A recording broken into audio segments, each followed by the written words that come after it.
ಮಾನ್ಯ ಅಧ್ಯಕ್ಷರೇ, ಉತ್ತರವನ್ನು ಒದಗಿಸಲಾಗಿದೆ. ಮಾನ್ಯ ಅಧ್ಯಕ್ಷರೇ, ರಾಜ್ಯದಲ್ಲಿ ಕೆಲಸ ಮಾಡ್ತಾ ಇರುವಂತ ಅತಿಥಿ ಉಪನ್ಯಾಸಕರು ಬಹಳ ದೊಡ್ಡ ಸಂಖ್ಯೆಯಲ್ಲಿರುವಂತ ಸಂದರ್ಭದಲ್ಲಿ ಅವರ ಹಲವು ಸಮಸ್ಯೆಗಳನ್ನ ಇಟ್ಕೊಂಡು ಈಗಾಗಲೇ ಬೇರೆ ಬೇರೆ ಕಡೆಗಳಲ್ಲಿ ಪ್ರತಿಭಟನೆ ಮಾಡಿದರೆ ನೀವು ಕೂಡ ಸರ್ಕಾರ ಸ್ಪಂದಿಸ್ತಾ ಇದೆ. ನಾನು 3 ಸಂಗತಿಗಳನ್ನ ನಿಮಗೆ ಸ್ಪಷ್ಟೀಕರಣವನ್ನ ಕೇಳ್ತಾ ಇದ್ದೇನೆ. ಮೊದಲನೇದು, ಇಡೀ ರಾಜ್ಯದಲ್ಲಿರುವಂತಹ ಅತಿಥಿ ಶಿಕ್ಷಕರ ಸಂಖ್ಯೆ ಎಷ್ಟು? ಅವರಿಗೆ ಈಗಾಗಲೇ 12,000 ರೂಪಾಯಿ ವೇತನವನ್ನು ಕೊಡ್ತಾ ಇದ್ದೀರಿ. ಅದನ್ನು 30,000ಕ್ಕೆ ಹೆಚ್ಚು ಮಾಡಬೇಕು ಅನ್ನುವಂಥ ಬೇಡಿಕೆಯನ್ನ ಅವರ ಸಂಘದವರು ಈಗಾಗಲೇ ಇಟ್ಟಿದ್ದಾರೆ. ಪ್ರತಿಭಟನೆಗಳು ನಡೀತಾ ಇದೆ. ನಾವೆಲ್ಲರೂ ಕೂಡ ಅರ್ಥ ಮಾಡ್ಕೊಳ್ಬೇಕಾಗಿರುವಂಥದ್ದು, ವಾರದಲ್ಲಿ 10-12 ಗಂಟೆಗಳ ಕಾಲ ಕೆಲಸ ಮಾಡುವಂತ ಅತಿಥಿ ಉಪನ್ಯಾಸಕರ ವೇತನವನ್ನ ಹೆಚ್ಚಬೇಕು ಅಂತ ಅವ್ರು ಕೇಳ್ತಾ ಇರೋದ್ರಲ್ಲಿ ಅದು ನ್ಯಾಯಯುತವಾಗಿದೆ. 12,000ದಲ್ಲಿ ಇವತ್ತೊಬ್ಬ ಡಬಲ್ ಡಿಗ್ರಿ ಆದಂತ ವ್ಯಕ್ತಿ 12,000 ರೂಪಾಯಿ ದುಡಿಯುವಂಥದ್ದು ಕಷ್ಟ ಸಾಧ್ಯ. ಈ ಹಿನ್ನೆಲೆಯಲ್ಲಿ ಆ ಸಂಬಳವನ್ನ ಜಾಸ್ತಿ ಮಾಡಲಿಕ್ಕೆ ಸರ್ಕಾರ ತೆಗೆದುಕೊಂಡಂತ ಕ್ರಮ ಏನು? ಎರಡನೇದು, ಅವರ ಸೇವಾ ಹಿರಿತನ ಮತ್ತು ಅವರ ಅನುಭವವನ್ನು ಆಧರಿಸಿಕೊಂಡು PUC ಮೌಲ್ಯಮಾಪನಕ್ಕೂ ಕೂಡ ಅವ್ರನ್ನ ಪರಿಗಣಿಸಬೇಕು ಅನ್ನುವಂಥ ಮನವಿಯನ್ನು ಅವ್ರು ಈಗಾಗಲೇ ಕೊಟ್ಟಿದ್ದಾರೆ. ಆ ಹಿನ್ನೆಲೆಯಲ್ಲಿ ಸರ್ಕಾರ ಯಾವ ರೀತಿಯಾದಂಥ ಕ್ರಮಗಳನ್ನು ತೆಗೆದುಕೊಂಡಿದೆ ಅಂತ. ಮೂರನೇದು, ಕಳೆದ ಬಾರಿಯ ಫೆಬ್ರವರಿ ತಿಂಗಳ ವೇತನ ಅವರಿಗೆ ಮಂಜೂರಾಗಲಿಲ್ಲ, ಅದು ತಡ ಆಗಿದೆ ಎನ್ನುವಂಥ ನೋವನ್ನು ಅವರು ತೋಡ್ಕೊಳ್ತಾ ಇದ್ರು.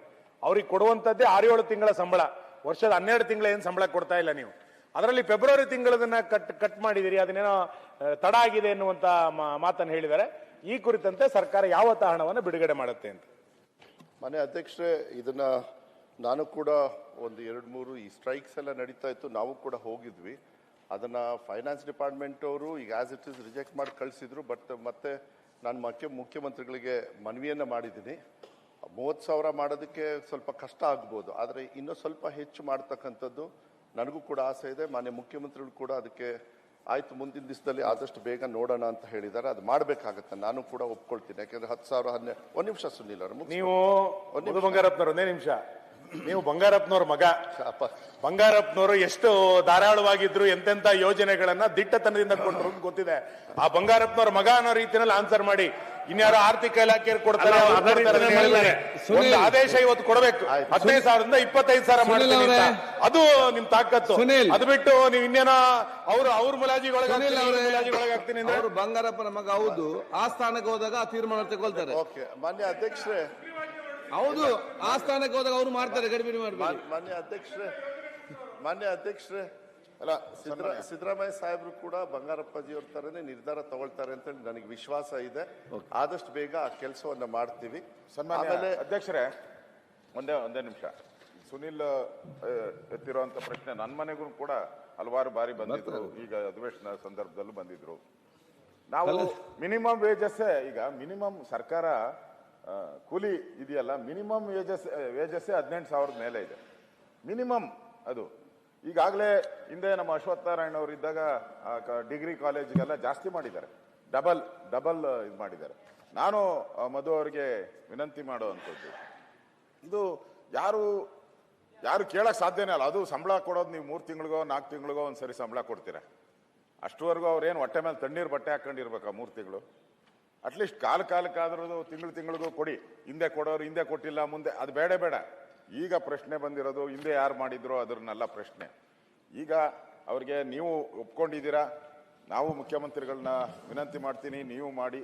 ಅಟ್ಲೀಸ್ಟ್ ಒಂದು ಗೌರವಯುತವಾಗಿ ಬದುಕುವಂಥದ್ಕೆ, ಅವರು ಗೌರವಯುತವಾಗಿ ಬದುಕುವಂಥದ್ಕೆ ಒಂದು ಅವಕಾಶವನ್ನ ಮಾಡಿಕೊಡಿ. ನಾನು ಕೊಡೋದು ಇಷ್ಟೇ, ಯಾಕೆ ಅವ್ರಿಗಿರುವಂತ ನಾಲೆಜ್ ಮತ್ತು ಆ ಟ್ಯಾಲೆಂಟ್ ಅನ್ನು ಮಕ್ಕಳಿಗೆ ವರ್ಗಾಯಿಸಬೇಕಾದ್ರೆ ಅವ್ರ ಟೆನ್ಷನ್ ಕಡಿಮೆ ಮಾಡೋ ಜಾಬ್ ನಮ್ದಿದೆ. ಖಂಡಿತವಾಗಿಯೂ ಸ್ಯಾಲರಿ ಜಾಸ್ತಿ ಆಗ್ಲೇಬೇಕು ಒಂದು, ಮತ್ತೆ ಸರಿಯಾದ ಟೈಮಲ್ಲಿ ಸಿಗ್ಬೇಕು.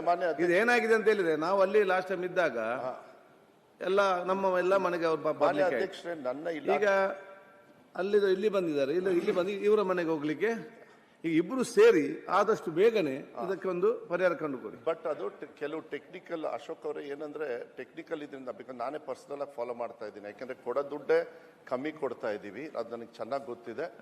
ನನ್ನ ಇಲಾಖೆಯಿಂದ ಇಲ್ಲ, ನಾವು ಕಳಿಸ್ಬಿಡ್ತೀವಿ. ಕೆಲವು ಸತಿ ಏನಾಗ್ತದೆ, ಅಲ್ಲಿ ಕೆಲವು ಈ ಟ್ರಾನ್ಸ್ಫರ್ ಸೀಸನ್ಸ್ ಅಲ್ಲಿ ಕಮ್ಮಿ ಆಗಿರೋದೇ ಹೊರತು ದುಡ್ಡು ನನ್ನ ಹತ್ರ ಇದೆ, ದುಡ್ಡು ಕೂಡ ಪಾವತಿ ಮಾಡಿದೀವಿ. ನೀವೇನು ಗಮನವನ್ನು ನಾನು ತಂದಿದ್ದೀರಿ, ಯಾಕಂದ್ರೆ ಅವ್ರು ಬಹಳ ಕಮ್ಮಿ ಹಣಕ್ಕೆ ದುಡಿತಾ ಇದ್ದಾರೆ.